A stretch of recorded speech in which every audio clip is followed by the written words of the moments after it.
بسم اللہ الرحمن الرحیم الحمدللہ رب العالمین والصلاة والسلام علی رسولہ الکریم والعاقبۃ للمتقین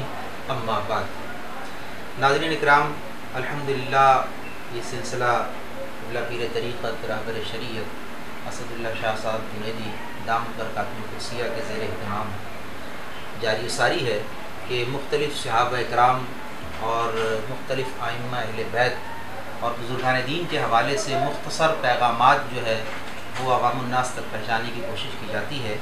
تو اللہ تبارک و تعالیٰ اس سلسلے کو جاری و ساری فرمائے۔ تو الحمدللہ آج ایک انتہائی اہم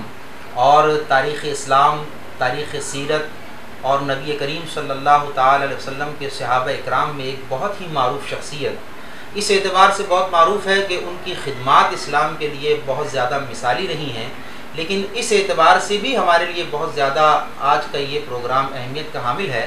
کہ ان کو بالعموم ہمارے محافل کے اندر اور ہمارے عمومی مجالس کے اندر اس کو نظر انداز کیا جاتا ہے۔ اب وہ بسا اوقات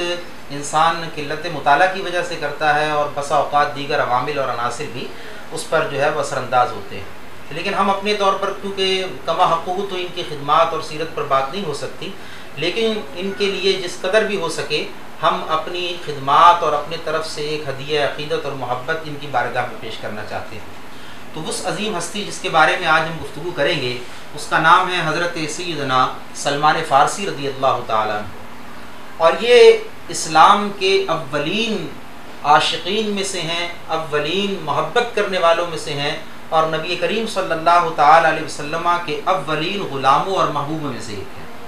یہ اولین اس لیے کہا کہ اگرچہ ان کا اسلام تو بہت بعد کا ہے، لیکن انہوں نے اپنی اوائل زندگی سے ہی نبی کریم صلی اللہ تعالی علیہ وسلم کی تلاش اور جستجو شروع کر دی تھی۔ تو اب قبل اس کے کہ میں ان پر مفصل گفتگو کرنے کی کوشش کروں، سب سے پہلے یہ جاننا چاہیے کہ ان کی کنیت جو ہے وہ ابو عبداللہ ہے، جو تاریخ کی اور ہماری حدیث کی کتابوں میں روایت ہوئی ہے، اور آپ کے دو لقب بہت معروف ہوئے ہیں، یا دو نام جس کو آپ کہہ لیں بہت معروف ہوئے ہیں، ایک تو سلمان الاسلام یعنی سلمان اسلام، اور ایک سلمان الخیر ان کو کہا جاتا ہے۔ تو یہ دونوں ہی اہل محبت نے اور پھر روایات میں صحابہ اکرام سے یہ باتیں نقل ہوئی ہیں۔ سلمان اسلام بنیادی طور پر اس لیے کہا جاتا ہے کیونکہ یہ بہت طویل ایک دورانیہ اور زندگی گزار کر اور بکتے بکاتے ہوئے نبی کریم صلی اللہ علیہ وسلم کی خدمت میں حاضر ہوئے، تو ایک طویل صدیاں اور عرصہ جو ہے وہ بیت گیا تھا۔ تو اب جب سارا مال و متاع اور خاندان سب کو یہ قربان کر کے مدینہ منورہ میں حضور علیہ السلام کی غلامی میں تشریف لے آئے، تو اب پیچھے تو کوئی تعلق باقی نہ تھا۔ تو اس زمانے کا جو ایک کلچر ہوتا ہے خاندانی انتصاب کا کہ کس سے کس کو منسوب کیا جائے، تو ایک مرتبہ اسی طرح کی ایک آواز اٹھی کہ سلمان کو کس سے منسوب کیا جائے، تو خود نبی کریم صلی اللہ علیہ وسلم نے ان کو سلمان الاسلام سے منسوب کر دیا۔ اور اسی طرح سلمان الخیر بھی کہا جاتا ہے چونکہ یہ خیر و برکت کا پیش خیمہ تھے، اور غزوہ خندق جو ہے وہ پوری کی پوری انہی پر مدار کرتی ہے، اور ان کی مشاورت سے ہی جو جنگ خندق کا واقعہ ہوا، خندق کھودنے کا، وہ بنیادی طور پہ حضرت سلمان فارسی رضی اللہ تعالیٰ عنہ نے ہی حضور علیہ السلام کی خدمت میں مشورہ پیش کیا۔ اور ان کو اس تمام سے بڑھ کر ایک اعزاز یہ حاصل ہے کیونکہ دنیا انسانیت کے اندر اہل بیت یہ صرف اللہ تبارک و تعالیٰ کی جانب سے ہی پیدائشی طور پر مقرر کی جاتے ہیں کہ جو امام حسن کی نسل میں سے ہو، امام حسین کی نسل میں سے ہو، حضور علیہ السلام کے قربا میں سے ہوں، آپ کے گھرانے میں سے ہوں، لیکن یہ دنیا کی وہ واحد شخصیت ہے کہ اللہ تبارک و تعالیٰ نے محبوب علیہ السلام کے ذریعے سے حضرت سلمان فارسی رضی اللہ تعالیٰ عنہ کو اہل بیت کے اندر شامل فرمایا۔ آپ علیہ السلام نے ارشاد فرمایا کہ سلمان ہماری اہل بیت میں سے، حالانکہ یہ فارس سے ہیں۔ یہ بنیادی طور پہ ان کا وطن جو ہے وہ اصبہان ہے، جس کو اصفہان بھی کہا جاتا ہے عام طور پر، لیکن اصبہان اس کا اصل تلفظ ہے، اور وہاں کا ایک علاقہ رامہ ہرمز بڑا مشہور علاقہ، اور کئی محدثین وہاں سے تعلق رکھتے ہیں، یہ اس مقام سے تعلق رکھتے تھے۔ لیکن بعد ازاں ان کو سلمان الاسلام سے منسوب کیا گیا، سلمان الخیر سے منسوب کیا گیا، اور پھر اس سے بھی بڑھ کر اعزاز نبی کریم صلی اللہ علیہ وسلم نے ان کو اپنی اہل بیت میں شامل فرما لیا۔ تو الحمدللہ اہل سنت کی اکثریت اس بات کو مانتی ہے، بلکہ عالم اسلام کی اکثریت تمام مسالک اس بات کو تسلیم کرتے ہیں کہ حضرت سلمان فارسی رضی اللہ تعالیٰ عنہ کو حضور علیہ السلام نے جو اہل بیت کے اندر جگہ دی، تو یہ بھی اہل بیت نبوت میں شامل ہے، اور یہ اعزاز دنیا میں کسی اور شخصیت کو حاصل نہیں ہوا ہے۔ تو حضرت سلمان فارسی رضی اللہ تعالیٰ جو ہے یہ بنیادی طور پر جب اپنے ابتدائی لڑکپن کی عمر میں تھے تو ان کے والد جو تھے وہ مجوسی، آگ کی پوجا کرنے والے. تو چونکہ اس زمانے میں ایران کا یہ علاقہ اصفہان جو ہے یہ سارا مجوسیوں کا اور آگ کی پوجا کرنے والوں کا تھا، تو ایک مرتبہ وہ دہقان تھے، یعنی وہ مزدوری کرتے تھے اور دہقانی کا کام کرتے تھے ان کے والد. تو انہوں نے کسی وجہ سے اپنے کام پر نہیں جا سکے تو ان کے اپنے بجائے ان کو بھیج دیا کہ بیٹا تم یہ جا کر کام کرو. تو جب حضرت سلمان فارسی رضی اللہ تعالیٰ عنہ جو ہے وہاں سے نکلتے ہیں تو راستے میں ایک راہب، ایک پادری کا گرجا گھر تھا یا اس کی عبادت گاہ. تو حسن اتفاق، بلکہ اللہ تعالیٰ نے ان کے لیے ایک تقدیر میں یہ لکھا تھا، تو وہاں پر یہ رک گئے اور جب اس کی عبادت کو اور معمولات کو دیکھا تو بڑے متاثر ہوئے اس سے. تو پھر اس طرح یہ ہوا کہ بار بار ان کے پاس القصہ مختصر آنا جانا شروع کیا. تو انہوں نے پھر ان کو بنیادی طور پر دین الہی کی طرف راغب کرنے کی تعلیمات بیان فرمائی. تو پھر یہ کافی عرصہ جب ان کے پاس رہے اور وہ اس راہب کا انتقال ہونے لگا تو انہوں نے عرض کی کہ بھئی بات یہ ہے اب آپ کا انتقال ہونے والا ہے اور میں جس محبت اور جس منزل کی تلاش میں ہوں اب مجھے بتائیے کہ میں آپ کے بعد اس کو کہاں پاؤں، کیونکہ مجھے مجوسیوں میں تو وہ چیز نظر نہیں آتی، آپ کے پاس وہ تعلیمات نبوت کی روشنی جو ہے وہ مجھے محسوس ہوئی. تو پھر اس کے بعد انہوں نے کہا کہ تم فلاں علاقے میں چلے جاؤ. بعض میں اموریہ کا ذکر بھی ہے، بعض میں موصل کا ذکر بھی ہے، تو کئی مقامات ان کی سیرت کے اندر بیان کیے جاتے ہیں. تو آپ بہرحال وہاں سے نکلے اور وہاں سے نکلنے کے بعد جس ایڈریس پر انہوں نے جو پتہ بتایا تھا اس پادری کے پاس، راہب کے پاس گئے. وہاں پر بھی سالوں تک اس کی خدمت کرتے رہے اور وہ بھی بڑا برگزیدہ بندہ تھا. سابقہ نبوت کی جو تعلیمات حضرت عیسیٰ علیہ السلام سے یا حضرت موسیٰ علیہ السلام سے چل رہی تھی ان پر عمل پیرا تھا. تو جب وہ بھی انتقال کرنے لگا تو انہوں نے عرض کی کہ حضرت پہلے والا بھی انتقال کر گیا اور میری ابھی جستجو یا میری طلب جو ہے وہ بھی باقی ہے اور اب آپ کا بھی انتقال ہونے والا ہے، تو اب آپ مجھے کس کی طرف ریفر کرتے ہیں؟ تو انہوں نے کہا کہ بیٹا بات یہ ہے تم نے میری بڑی محبت اور اخلاص کے ساتھ خدمت کی ہے اور میں نے تمہیں اپنی طلب کے اندر، اپنی جستجو کے اندر بڑا سچا پایا ہے. تو اس لیے اب میں کہیں اور نہیں دیکھتا کہ میری نظر میں تو ایسا کوئی بندہ نہیں ہے کہ میں جس کی طرف تمہیں ریفر کروں اور یا جس کی طرف تمہیں بھیجوں. البتہ اگر تم سے ہو سکے تو مدینہ منورہ چلے جاؤ، طیبہ چلے جاؤ. یہ وہ سرزمین ہے کہ اب نبی آخر الزمان صلی اللہ علیہ وسلم کی آمد کا وقت قریب ہے اور ممکن ہے کہ کسی وقت تو تشریف لے آئیں. اگر تم سے ہو سکے تو جس تڑپ اور جستجو کے لیے تم تگ و دو کر رہے ہو اپنی بقیہ زندگی وہاں جا کر گزار دو، ہو سکتا ہے اللہ تعالیٰ تمہارے لیے کوئی سبیل پیدا کرے. تو اس طرح یہ بہت، یعنی میں نے تو بالکل مختصر عرض کیا ہے. صحیح بخاری کی جو روایت ہے اس میں یہاں تک بھی آتا ہے کہ آپ تقریباً 10 افراد کے پاس غلامی کی صورت میں بکاتے رہے اور اس کے علاوہ جو خدمتیں کی ہیں پادریوں کی، راہبیوں کی، وہ اس سے علاوہ ہیں. یعنی 10 کا تو خود حضرت سلمان فارسی رضی اللہ تعالیٰ عنہ نے ذکر فرمایا کہ میں 10 آدمیوں کے پاس بکتا ہوا مدینہ منورہ پہنچا. تو خیر وہ طویل سلسلے میں تو جب ان کو پتہ چلا کہ مدینہ ہی کی میری منزل مقصود ہوگی تو آپ وہاں سے نکلے اور ایک قافلہ مدینہ کی طرف جا رہا تھا. تو اس قافلے والوں کے ساتھ لگ گئے تو انہوں نے آپ کو تنہا پا کر اپنا غلام بنا لیا. لیکن بات یہ ہے کہ غلام بنایا تو حضرت سلمان فارسی کہتے ہیں میری خوش قسمتی یہ ہے کہ غلام تو بنا لیا لیکن شکر ہے کہ لا کے انہوں نے مجھے مدینے میں بیچا. یعنی بنا لیا غلام، اس غلامی پہ انکار نہیں ہے کیونکہ اصل تو غلامی ہی اختیار کرنے آئے تھے، بس اب شخصیت کا فرق تھا. لیکن اتنا شکر ہے کہ انہوں نے مجھے اس منزل مقصود تک پہنچا دیا. تو نبی کریم صلی اللہ علیہ وسلم کی جو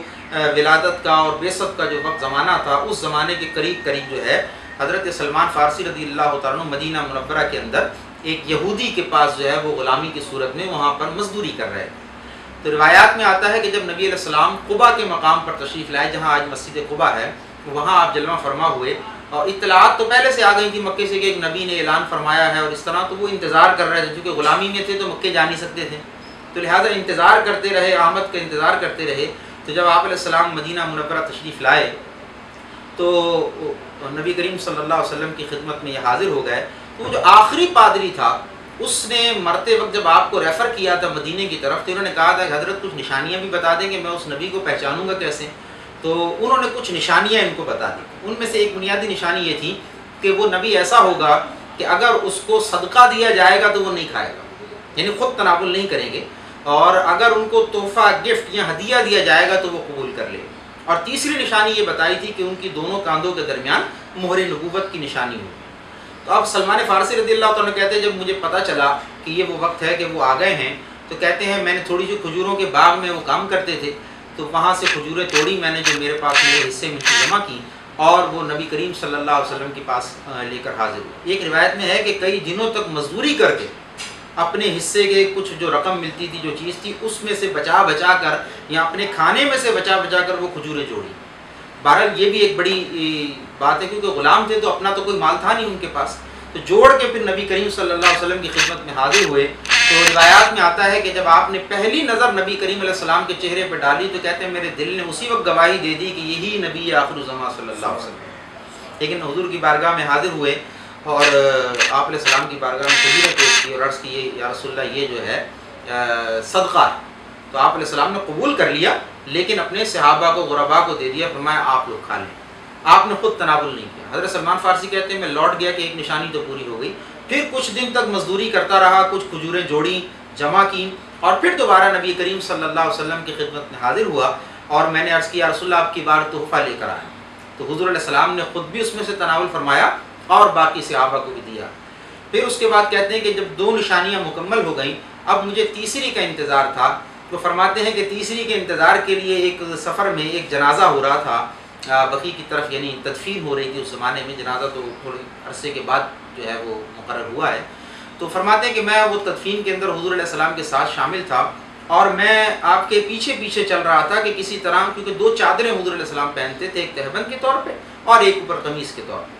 تو وہ چادروں کا انتظار کر رہا تھا کہ ہوا کا کوئی جھونکا ایسا چلے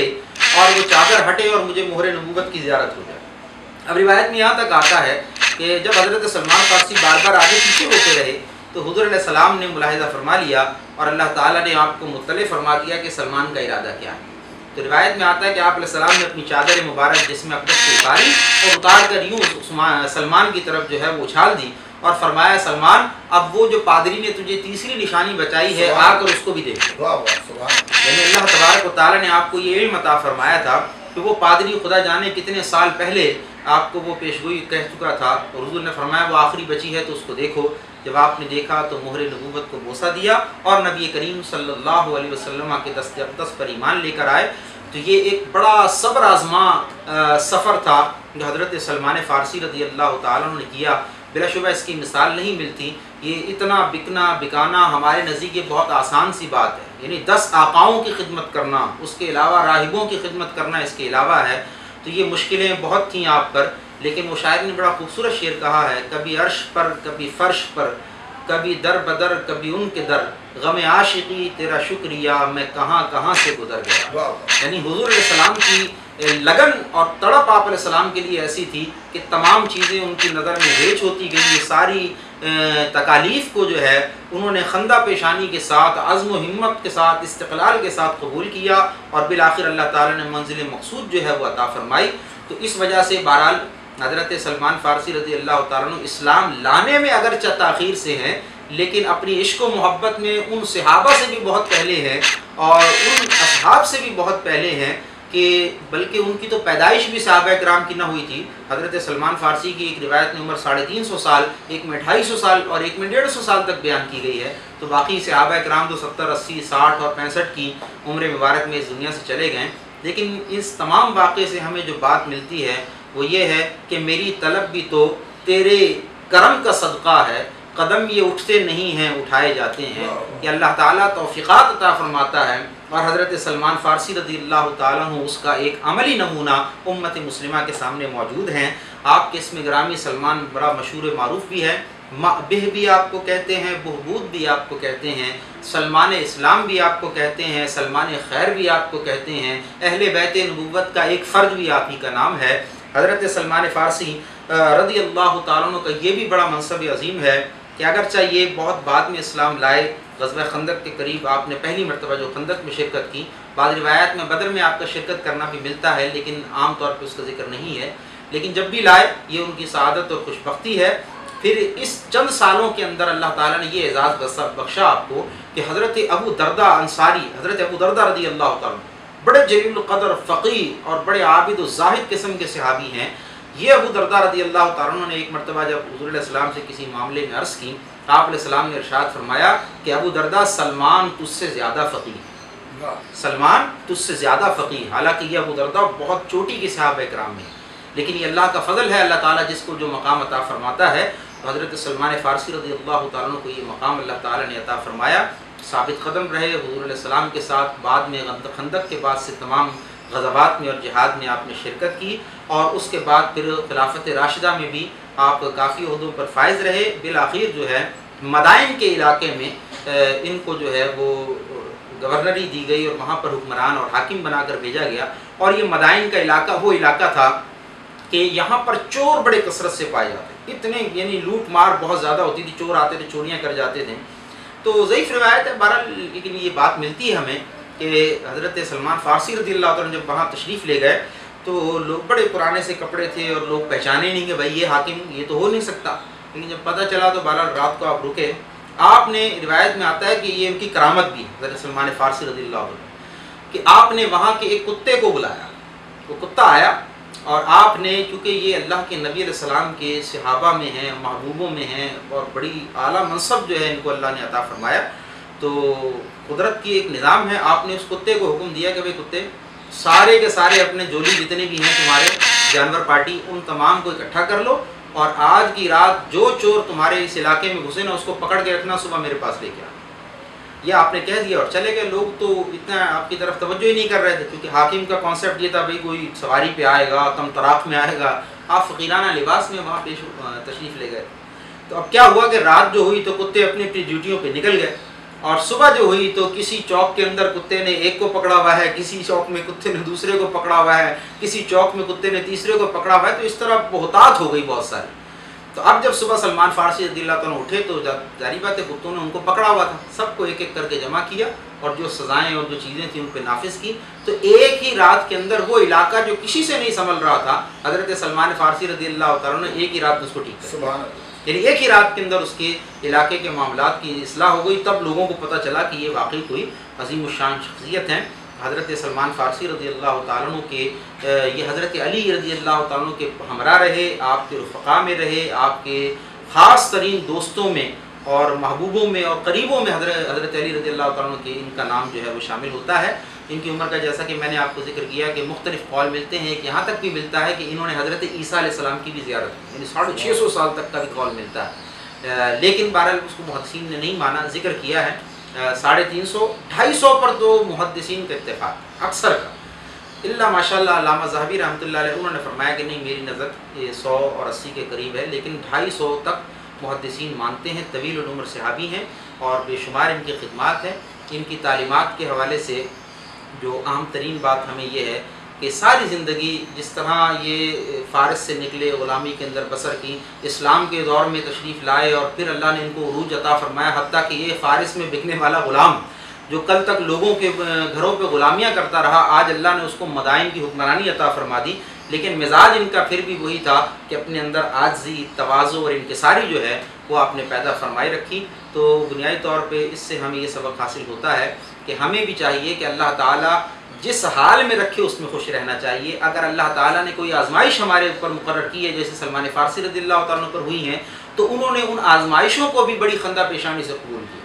لیکن منزل پر نظر تھی، لہٰذا وہ تمام چیزیں ان کی نظر میں ہیچ ہوتی گئیں اور منزل کی جستجو اور لگن جو ہے وہ اس رکاوٹوں کو عبور کرنے کے لیے آسان کرتی گئی۔ تو لہٰذا اللہ تعالیٰ اگر آج آزمائشوں میں رکھتا ہے تو ہمیں آزمائشوں میں بھی اس کا